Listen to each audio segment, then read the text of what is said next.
This video is made for an audience of one, and I'm hoping you'll help me make sure he sees it. This is Representative Jim Jordan. A lot of people don't know this, but U.S. representatives, congresswomen, and congressmen don't make a lot of money. Not when you consider the fact that they have to maintain a home in their congressional district, and they also need a place in D.C.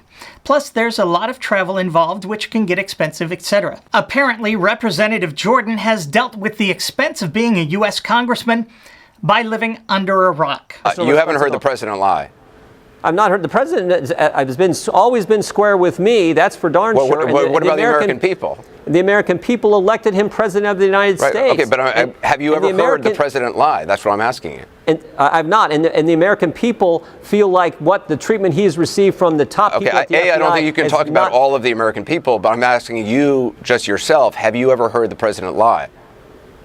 I've not. It would be nice if our representatives would, I don't know, pick up a newspaper every now and then, or maybe turn on some television news, instead of spending all their time on conspiracy websites.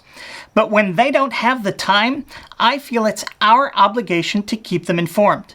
So I thought it would be nice if we could send Jim this video to get him started with the truly overwhelming task he has ahead of him: acquainting himself with all of the president's lies. Here's one obvious example to get Representative Jordan started.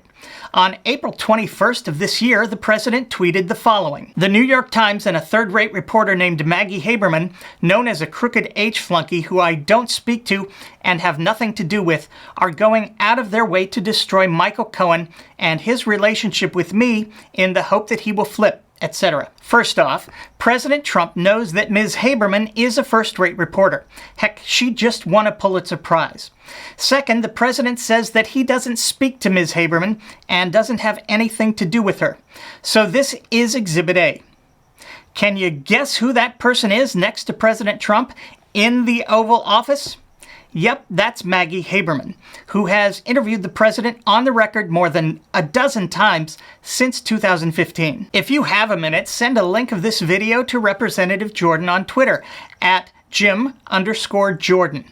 And maybe later we can start a GoFundMe page for the congressman so he doesn't have to live under a rock, with his head firmly planted up his ass.